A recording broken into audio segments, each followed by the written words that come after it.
Okay, well, thank you so much for inviting me to share my museum story of the preservation of U.S. Airways Flight 1549, known as the Miracle on the Hudson aircraft that emergency landed in the Hudson River on January 15th, 2009. Since that time, the aircraft has been on a real journey of recovery, preservation, exhibition, storage, and conservation. Today, I'm going to share some of the components of this story, discussing along the way the challenges of being a smaller museum that has taken on the large task of preserving an important artifact. In the midst of preserving this plane, the museum has gone from being a really small organization that served about 5,000 visitors a year and was all volunteer-led to being a larger organization that served 78,000 visitors a year and had a staff of museum and education professionals. Today, the museum is actually closed temporarily. We have had to move our entire collection into storage as we plan for building a new facility. So all of this has really impacted and affected the care of the Miracle on the Hudson. But I'll share with you how we have fought very hard to implement the best practices that we can in this interim stage, and to really plan for better sustainability for this artifact into the future as we open a new museum.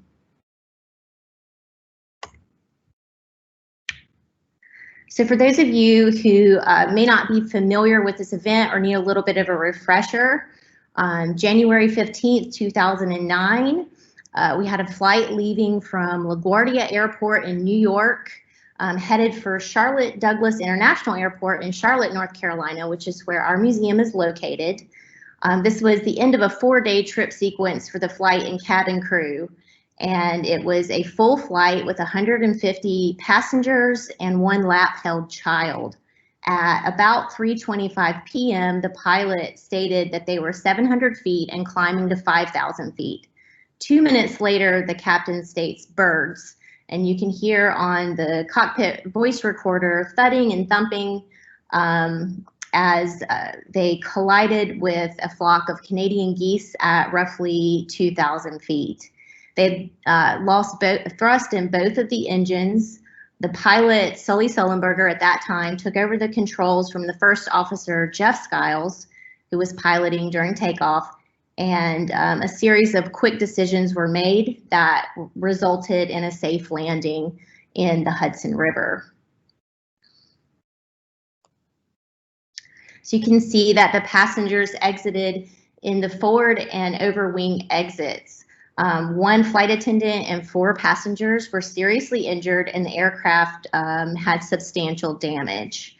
The success of this landing was contributed to the management and the cabin crew's quick evacuation of all the passengers.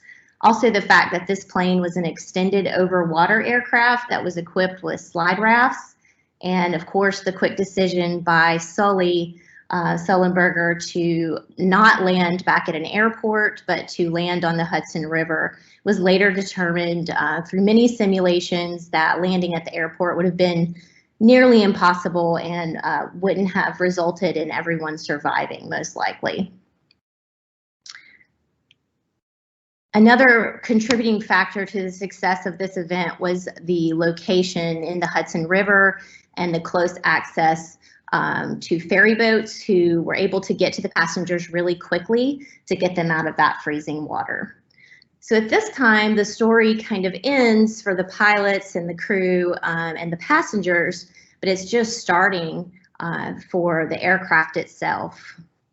And in our museum, we try to tell the story of the entire story of the plane, from that accident to the rescue efforts to the recovery and to its transportation to the museum, and then what we've done with the plane since then. I'm just going to share with you, or try to share with you, a little bit of the recovery video, which hoping I can get to work, but might not be able to. Let's see. Still not working. Oh, Well, that's a bummer because I don't, let me see if I can get it to work.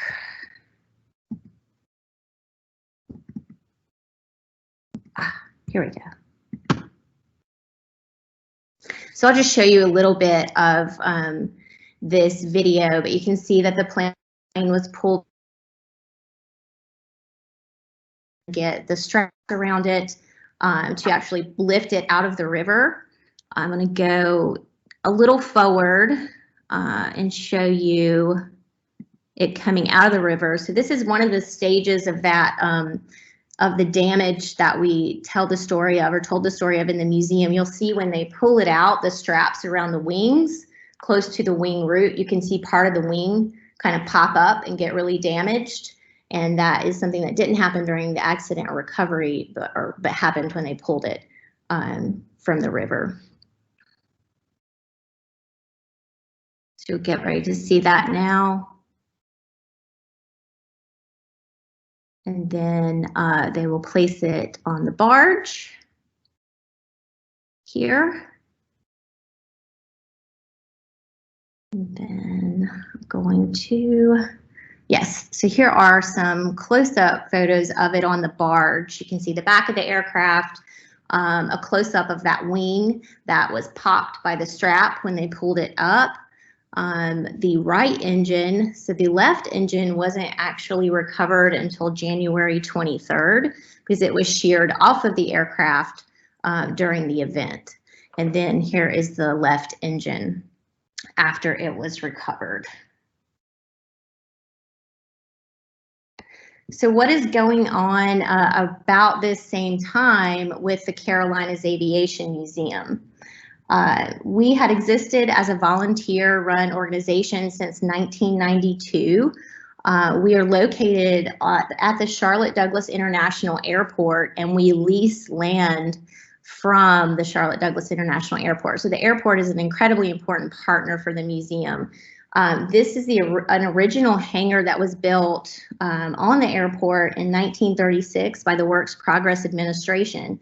It's about 11,000 square feet, and this was the initial location that the airport gave us to use to start a museum.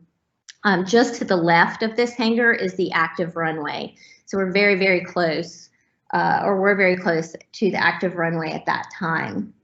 The museum at this time has formed really solid partnerships with the military, particularly the Marines and the Navy. And that is where we have gotten most of our collection pieces. Early volunteers with the museum had military backgrounds, or they were either like maintenance crew or pilots, and they really knew what they were doing when they were restoring the aircraft from that perspective. And they really just restored planes for the love and pride of the restoration.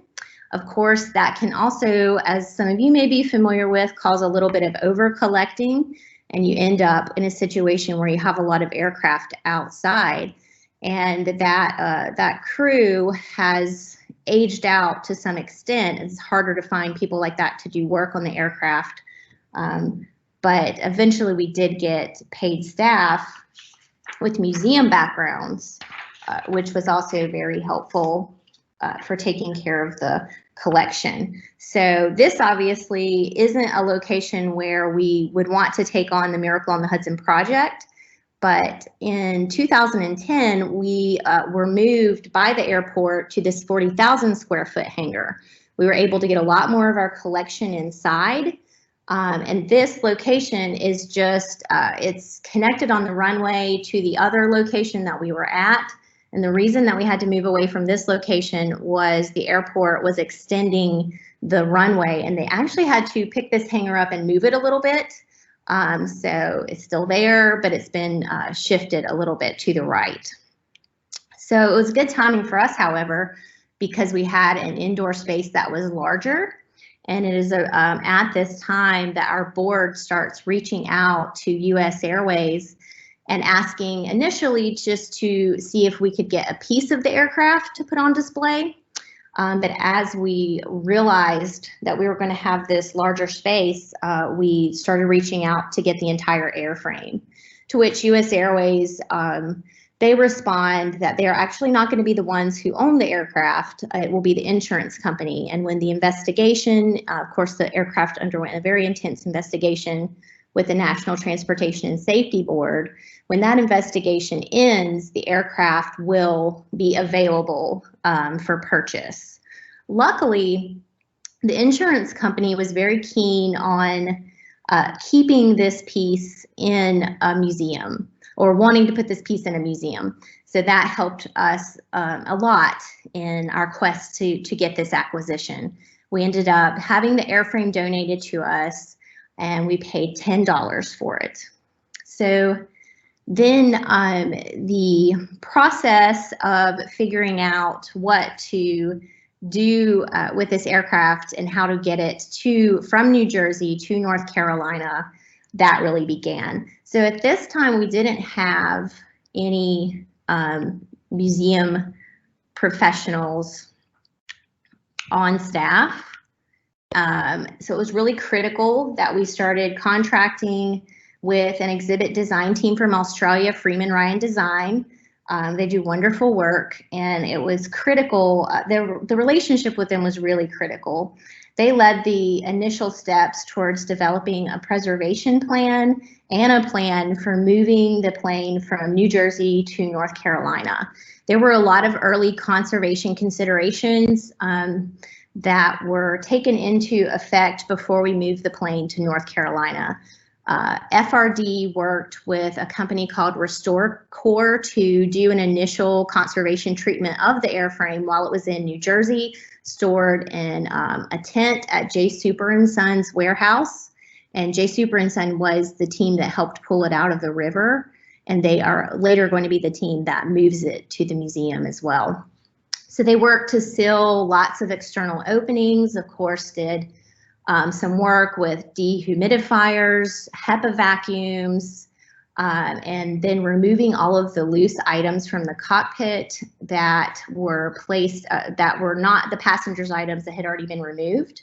So these items were all taken out, cleaned, and later shipped to the museum. Of course, in the whole process of this, we're really trying to continue preserving this story and the historic integrity of the airframe. So we don't have an interest in restoring the aircraft back to its flying condition or making it look nice. We want it to look like it is in its original state, that it's been involved in this accident.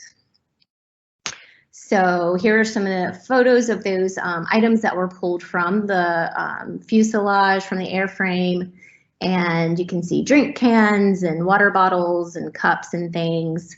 Also, these things were pulled, and then we treated them for mold and mildew to make sure that they were safe to put into our collection. You can see sort of the level of filth that was found inside the aircraft. That's the Restore Corps team inside the fuselage, doing that initial cleaning to prep it for its move to North Carolina. And then just another shot, you can see the cockpit here, and just some of the, you can see that Hudson River silt that's sort of created like a film over parts of the interior. So it became we would not have been able to get this aircraft to the museum if we hadn't had strong partnerships with other companies in the community that had expertise in this area. J. Super & Son was one of those teams, and when you're working with folks that aren't that don't have a museum background, there are definitely compromises that have to be made about the artifact. One of the first large compromises we made when fitting the fuselage onto the trailer, we actually had to cut a large piece out of the left side of the fuselage to be able to safely fasten it to the trailer. So this already began a discussion of for interpretation. When we displayed the aircraft, we certainly didn't want to lead visitors to think that that was additional damage that had been done during the accident. So we had to be very careful in our exhibition to make sure that we talked about damage on the aircraft and when it happened. Did it happen during the accident? Did it happen during the transport to the museum? And make sure to be really clear about that. So we got the fuselage loaded on the trailer, and these are just some shots of its trip from New Jersey to North Carolina. It was an 8-day journey. It involved a lot of coordination with departments of transportation to get permits, to make sure that we were going to be safe going under bridges and all sorts of things. You can see the fuselage here passing through West Virginia, and almost on its final leg. And here, of course, is it's a ride at Aviation Museum in June of 2011. So it's at this point that we really start the restoration of the aircraft, because of course you'll notice that we just have the airframe here, and there's lots of parts and pieces to be put back together. One of the first initial discussions was, how are we going to put this plane on display, because we decided that it was not safe to put it back on its landing gear because of the fact that it had been involved in an accident, and also, as you can see, the wings are not on the aircraft. They were sawed off by the National Transportation and Safety Board during the investigation, assumingly just to make it easier to fit it into a warehouse to do the investigation. Of course, they were never thinking that this was going to be a museum piece. So we knew that when reattaching the wings, they were never going to be fully reattached. So that was one of the reasons that we decided to build a display stand. And this is where another partnership became very important with university students in Charlotte, and also Airbus engineers. They worked together. And this is just, this is a good image where you can see the left side of the fuselage where we had to cut that piece out to get it onto the trailer. But these are those students who worked on the project with Airbus engineers, and you can see the design concept for the stand behind them. And then this is that stand being put into place on, this is under by the wing, under the fuselage, the placement. And there was also a stand put in the back. First, we had to put on the horizontal stabilizer though. This was another partnership with US Airways volunteers. So US Airways was taken over by American Airlines. So when I say US Airways, it's now American Airlines.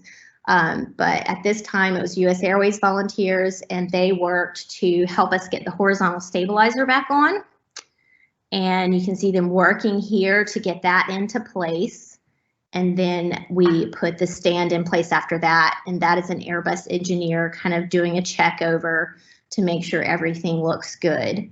Another reason that we decided to put the plane on a stand, but other than the wings, was because of the height of the tail. You can see the tail reattached here and how close it is to hitting the ceiling of the hangar. So if we would have had it back on its landing gear, we actually wouldn't have been able to get the tail back on.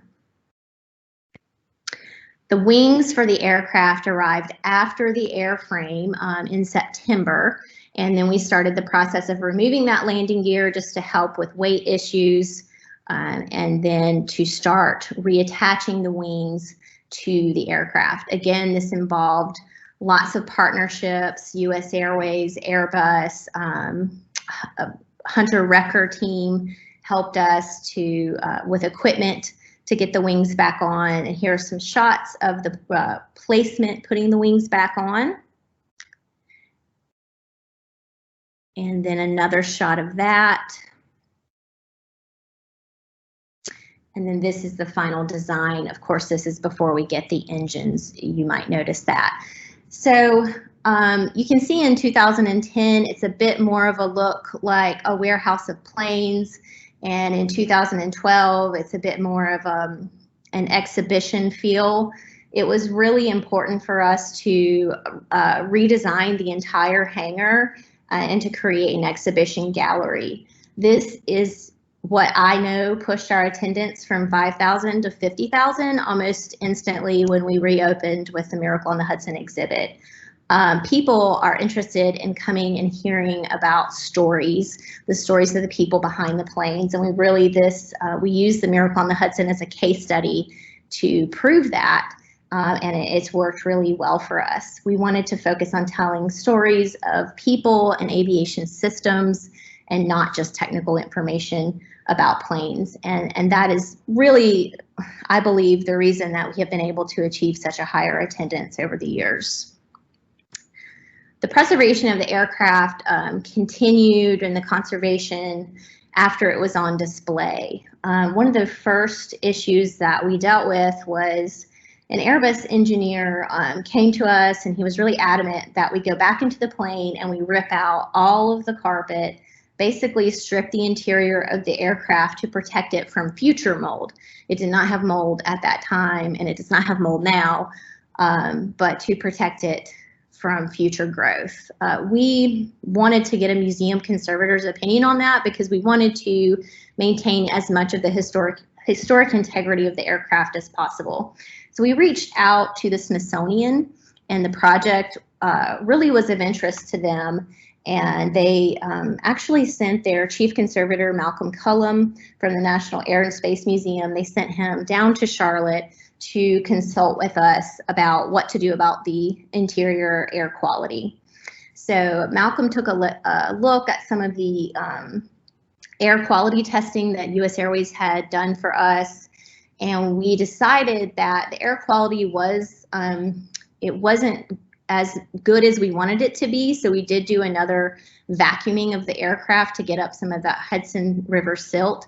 If you know anything about the Hudson River, it's just this very fine silt that can get into your lungs. So we did another vacuuming of that. And the one thing that Malcolm really pointed out that we needed to keep an eye on, though, was the corrosion particularly around the passenger seating, around those metal components, and to treat that with corrosion spray.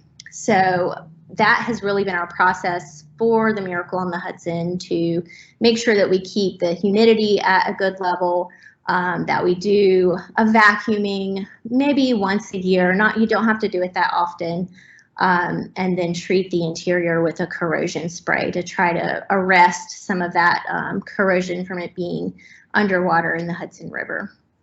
So the airframe has stayed in really good condition for something that's been involved in an event like this, and I really think that is because of some early efforts by Freeman Ryan Design to take care of some conservation issues.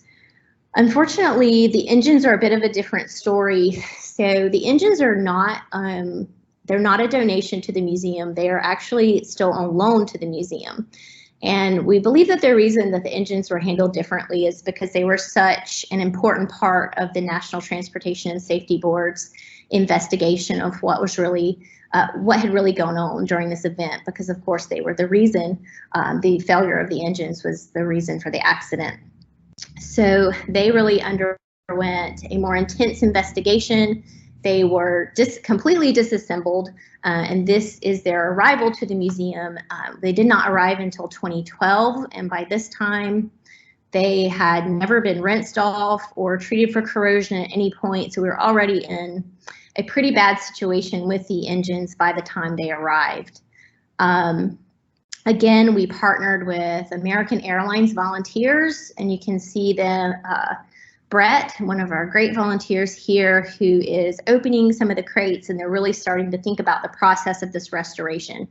It really ended up taking longer than we thought, 3 years, to get the engines put back together, just because we wanted to use the original components as much as possible, but we did have to reach out to some aerospace companies to get some fasteners and such to help really keep the engines more stable. So that was why the process took so long. And you can see the team here working to get those engines put back together. Here they're getting the fan blades placed back on. What you can't see here and they haven't put on yet is that aluminum cowling, and that is where we have had the most problems with the engines. This is the right engine being prepared to be put on display, and it is, you can see it placed here. If you notice in the interior inside at the bottom of that cowling, you can kind of see the start of some of that pitting corrosion on the aluminum. That's been a real problem. This is the left engine. You can see the left engine, of course, has a lot more damage because it was sheared off the aircraft. Now, although it is more damaged, it has less of an issue with corrosion because it has so many openings in that cowling. We think that more of the Hudson River silt was able to escape out of it naturally, so it's not causing as much of a corrosion factor. But we're really not sure.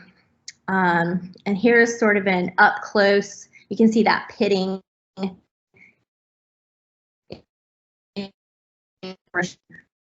the right. So in 2017, the museum underwent a collections assessment, and we decided at that time that one of the highest priorities of something to care for in our collection were the Miracle on the Hudson engines. At that point, we reached out to a conservator because we felt that this was more than we could take on as an organization. They proposed an analysis of the engines for us and put together a work plan. So basically, they were going to figure out the components in the engines and what was causing the corrosion and come up with a treatment plan for us. Just that initial analysis itself was $11,000. So that was something that the museum would have to do some fundraising for. This was in 2018, and this was a really high point for the museum. As I'd said, we had our highest attendance ever, more museum professionals hired than ever, and things were just going really well. We were also getting ready to celebrate the 10th anniversary of Flight 1549 landing in the Hudson River, and we were going to use that as an opportunity to raise some money to do some of the conservation work that needed to be done on the engines. So for that 10th anniversary event, we had the entire, the pilot, the co-pilot, all the flight attendants, and many of the passengers return to the museum to celebrate the preservation of this aircraft, to celebrate the fact that they have survived this event and lived 10 more years of their lives. It was just a really wonderful event. You can see some more celebration photos here. Unfortunately, even though the museum itself was really growing in attendance and in programming and in exhibition, in staff, I think because we got the Miracle on the Hudson when we were such a small museum, and it created such rapid growth for the organization that the leadership hadn't really had time to catch up with where we really should be as a museum. So we knew that when we moved into this hangar, the airport had told us, was very clear that this was not a permanent home for us. The reason that we were able to move into that hangar at the time was really because of the recession and that corporate aviation was downsizing so much. Well, now corporate aviation, or in 2019, corporate aviation was really growing.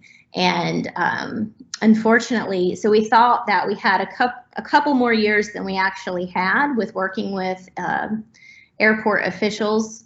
But right before the 10th anniversary event, we were informed that we had to relocate the whole museum in less than a year. So that made the 10th anniversary event a little bit bittersweet, a little bit scary. Our staff, we didn't know what was really going to happen to all of our airplanes, to our collection, to our museum, to our visitors, to our volunteers. It was a very, very scary time. So what the airport did offer, if you'll remember, this is the site of our first home at Charlotte Douglas International Airport.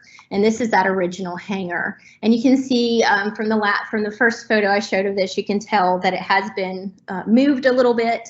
And you can also see that it's, not in the greatest of condition. It is on the National Register of Historic Places, and it is owned by the airport. So what they agreed to was they knew they were putting us in a tough position. We have had a wonderful partnership with them since the 90s. So that, they wanted to help us to succeed as much as possible, but at the same time, they're not museum professionals, so success to them might be different than what success to us is. But what they did offer was to renovate this hangar and to allow us to use it as part of our campus. If you see the darker asphalt, the darker paved area, that is an area that they added prior to the move. They said that they would pave an additional part of the asphalt so all of our planes would not have to sit on the grass, which is a better option for outdoor aircraft. The other thing that they agreed to do was to pay to move us, which was a huge thing, because obviously we're not in a position in less than a year to raise the type of funds to do that. So these are all really good things that the airport offered us. In my first meeting with airport officials as the point person for the collection, however, I was quite worried, because the first question they asked me was, how many aircraft can you scrap? How many aircraft can you get rid of? And that was very concerning for me, because of course my answer to that was none. We can't get rid of anything, not in that time frame and not in this way. But what I really had to understand is that they were not museum professionals, and it was my job to help educate them on collections care and hope that we could come to a better compromise, because the museum really wasn't in the best position, not being the ones really managing the project, because we didn't have the funding to manage the project. So the first thing that I did was educate them about our military aircraft and the loan paperwork there's the loan process for that, and to get them to realize that getting rid of a military loan is practically impossible anyway. And it would just, honestly, the only solution was to move the entire collection. We just didn't have enough time to even think about deaccessioning any aircraft, so to take that off the table. So luckily they did take that off the table, and they agreed to move the whole collection. They had always wanted to protect the Miracle on the Hudson to some level. That is obviously our most popular, most well-known exhibit, and it's well-known in the Charlotte community as well. So they were very concerned about the public relations aspect of the Miracle on the Hudson, but what I had to convince them of is that actually all of our collection needs to be thought of, and that there are other planes in our collection that actually need to be stored undercover. So we've got to figure out some measures to store things undercover and to move things safely. So that convinced the airport to contract with some really great professionals that know how to move aircraft safely and have worked with museums. So I can't really say enough about how lucky we were to get Charlotte Airport to pay for us to work with Worldwide Aircraft, who moves aircraft all over the world at museums. We re-engaged with J. Super & Son, who had originally moved the Miracle on the Hudson to Charlotte. And most importantly, they paid to bring Freeman Ryan Design back on, and they helped us plan the entire move, the staging of how we would move the aircraft, how we would get as many fragile aircraft into that original hangar as possible, and how we would care for our aircraft in the best way that we could, knowing that we were going into a very difficult time period for the museum, as we moved everything, much more of the collection outside, and then we're going to have to start figuring out how to raise money and build a facility. So this was the first staging plan that we worked with Freeman Ryan Design to come up with. So you'll see the large box in the left is the original hangar, and that's where we figured out we could fit most of the fragile collection to keep it undercover. and when I say undercover, it's just, that's literally it. The original hangar is not a great place to have aircraft, and we'll talk more about that. The other idea was to put up it says a tent, but it's not a tent. It's like a temporary hangar. It's a building. It's basically a building. The idea was to get permitting and procurement to put up this building. The issue with putting up this building was there was really no clear funder who was going to help us put up this building, and the airport wasn't agreeing to help us to pay for this part. Additionally, this building up, because it's on a city, the procurement and permitting process would have probably limited us from being able to get it up in time for the move, which was less than a year away. So the interim idea that was that the airport came up with was to shrink wrap the Miracle on the Hudson. You can see the Miracle on the Hudson is number 1 on this diagram, and to have it placed near where the tent would eventually be, and then to have it put into the tent. The idea of shrink wrapping the Miracle on the Hudson just kept me up at night. It would have been the biggest professional failure of my life.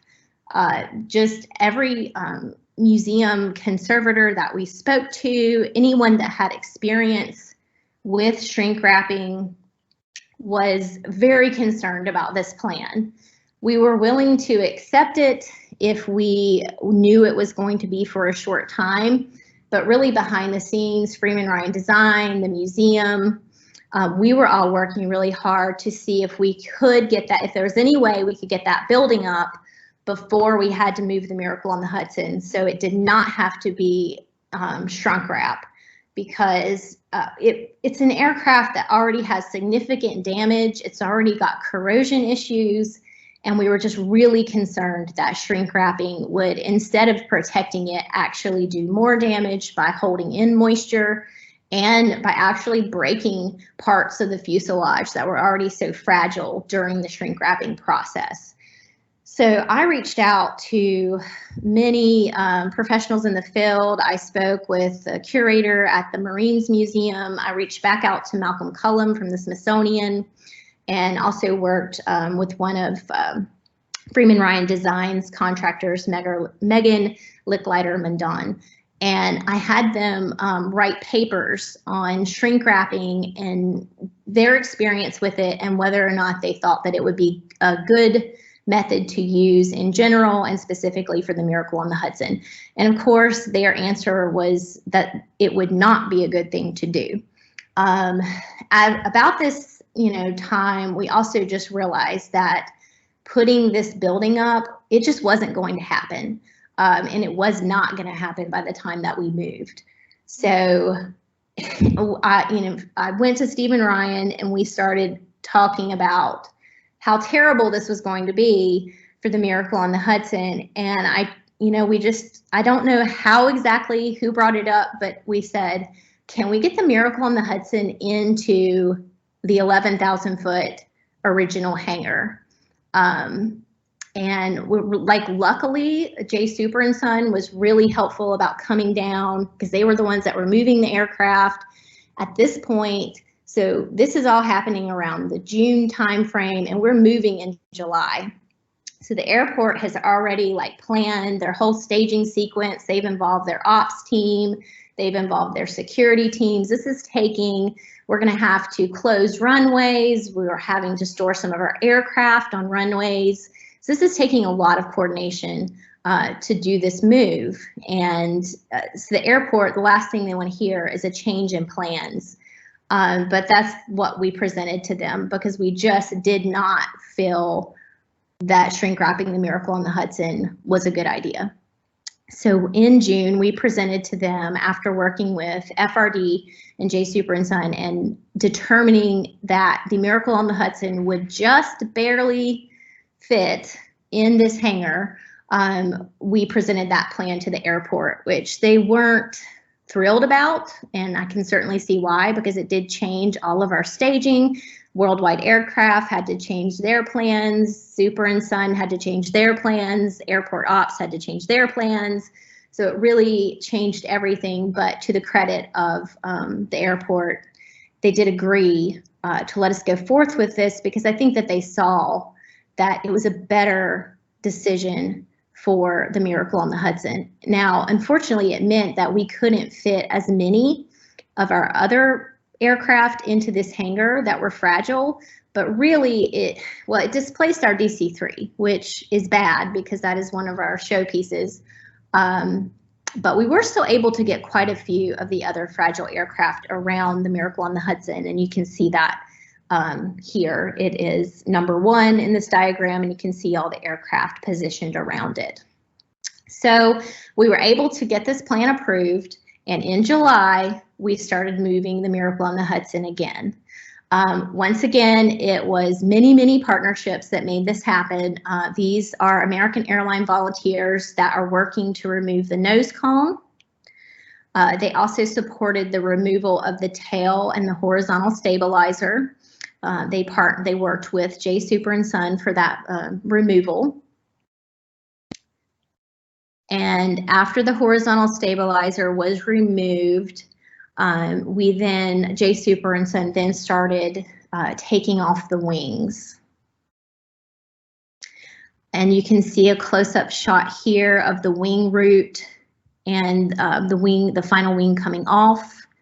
One of the good things about having to take this plane apart again is that we were able to inspect areas on the aircraft that we hadn't been able to see in quite a few years. So now, with the aircraft being disassembled, we're able to treat those areas. Like you can see some of the corrosion here that we've been able to go in and treat, which is a good thing.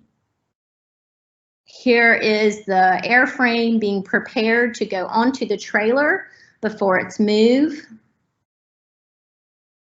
And here it is loaded on the trailer on move day, ready to go across the runway, ready to see if it's going to fit into that small hangar on the other side of the airport. So here's a video, if I can get to it.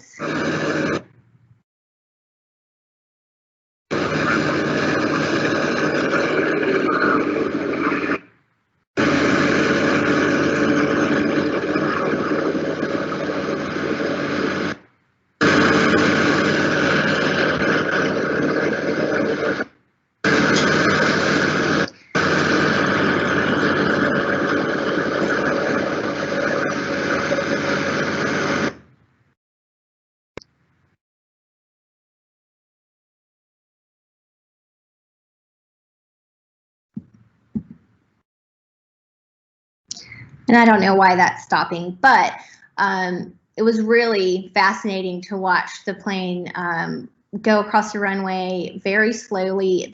You have this guy in front of the aircraft here. He's got a remote control. He's literally driving the plane from that remote control across the runway. So here it is, arriving at that old hangar, getting ready to be backed in. You can see at this point, it certainly doesn't look like it's going to fit. I certainly was thinking at this time, just kind of holding my breath, knowing that we had done the measurements, but also knowing if it doesn't fit, there is no other plan of where to put it. And then here it is being backed into the hangar.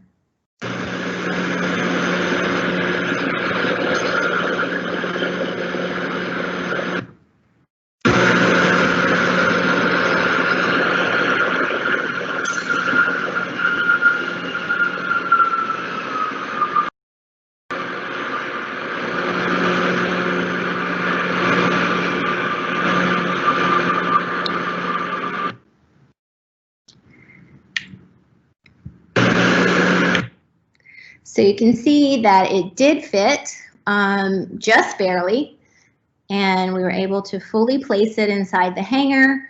And then you can see us positioning the rest of the fragile aircraft around it. We were also placed the engines in the hangar as well. If you'll note on the hangar floor, there's a big puddle of water. So as I was talking about, this is not a very good place to store collections. One of the really unfortunate things about the mapping out of how things would fit into this hangar is that this left engine was in a place where we did not realize there was going to be water puddling every time it rains. We try to get to the water as quickly as possible and shot back it away, but it has certainly started to accelerate the corrosion on the left engine, whereas the right engine was already accelerated pretty well. So it's caused us to have to do some interim corrosion treatment. We were not able to work with hopefully we will in the future as we continue with our fundraising and continue building a museum. But in the interim phase, what we have done is we are treating the engines. In this, you can see the up close corrosion of that right engine, and you can even if you look closely inside the pitting holes, you can still see that Hudson River silt that's caked in there inside the engine cowlings. And of course the engine cowlings are aluminum, so they're very prone to corrosion anyway. Well, this was the process that we went through to treat for corrosion. We took a hard brush and we brushed off as much of the corrosion dust and pitting as our little bubbling that we could. And then we vacuumed it out and made sure it was dry. And then we just sprayed it with a Boeing T9 spray that was recommended to us by the Smithsonian. And I went back in 1 week and the engines were like starting to corrode again. So I treated them again in the same process. Went back in 2 weeks, they were corroding again, went back and treated them with the same process. We're up to about treating them like once a month, and we have arrested a lot of the corrosion, which is good news, but certainly in the right engine where it's holding more of that Hudson River silt, we are still finding areas for that corrosion starting back up. And you can see in this picture, we've actually just taken our hands and started sticking them in places that we can get to in the engine and pulling out an unbelievable amount of Hudson River silt that is still inside that cowling. So that has been an interesting project. That's just one pile that I pulled out one day. There are piles bigger than that. Pulled out by all of our team that's been working on this project. We also found out because of the bad environment that we're in now, other components of the engines that were not corroding before are starting to corrode now. So really, we've just started treating the entire engine with, instead of spraying on the T9 spray, we're taking a paintbrush and just painting it on because we're just trying to fight the corrosion as much as we can. And here's another shot of some of that corrosion on the engine. Additionally, we talked about when we took the plane apart, we were able to access parts of the wing root that were corroded, so we're able to go in and treat those for corrosion. Also, here's a shot of the ailerons where we were able to get into the interior there and to clean out as much dirt and gunk as we could. There wasn't a lot of corrosion there, which is good news, but we did treat some with corrosion spray. This is the interior of the cabin. This is an area in the cabin that we believe it was not like this prior to the move. So we think that during its trip over across the runway to the hangar, it got jostled and that came loose. If that's not what happened, then it's a humidity issue. We still have dehumidifiers inside the aircraft, and I don't think that that is the problem. So it's just another example of the more you mess with an artifact, the more damage that occurs to it. And each time we have to do such a huge move of the plane, which we're hoping to only have to do one more move, we cause further damage. This is the passenger seating, which we have been treating for corrosion. And you can see the process of that where you really just have to get down on the ground and crawl around inside the aircraft and look for any sign of corrosion that you see. And we do this about 4 times a year, in addition to vacuuming it as well. We vacuumed it when we got it over here because we knew that Hudson silt would have gotten moved around during the move. So this is our site today, and again, we are temporarily closed except for some education outreach that we are able to do. So we still have a presence in the community, but we do not have a physical site that is open. And of course, this is not, this does not look very exciting, or it doesn't seem like a promising future. And I can tell you, after taking care of the aircraft outside for over a year, it's a nightmare. It's a lot of work, and there's a lot of issues that I'm having to deal with that you wouldn't have to deal with if you had the planes in a proper indoor building. So if this was the future, I wouldn't really want to be involved with the Carolinas Aviation Museum, but I don't really think this is the future. I think this is the future. The airport is still planning to renovate that historic hangar and let us use it for an area to display aircraft and to host events. In addition, during this time we have been moving, our board of directors has gotten much stronger and is more of a fundraising board now. That fundraising for the new facility is underway. And this is from our master planning of what the new main gallery will look like. That is where the Miracle on the Hudson plane will go and be a part of an innovation story. And then you can see the new visitor center that we're planning to build. And also the most important thing is you can see there's not that many aircraft that are going to be outside anymore. And eventually, as this plan goes into its next phases, we hope that no aircraft will be outside. That is the goal. And we haven't lost sight of what we think is the most important thing, is to tell really interesting stories inside the exhibition space. So we are still working with Freeman Ryan Design. We had a really wonderful exhibit around the Miracle on the Hudson already, but we are hoping to really up-level that with lots of exciting shows and multimedia.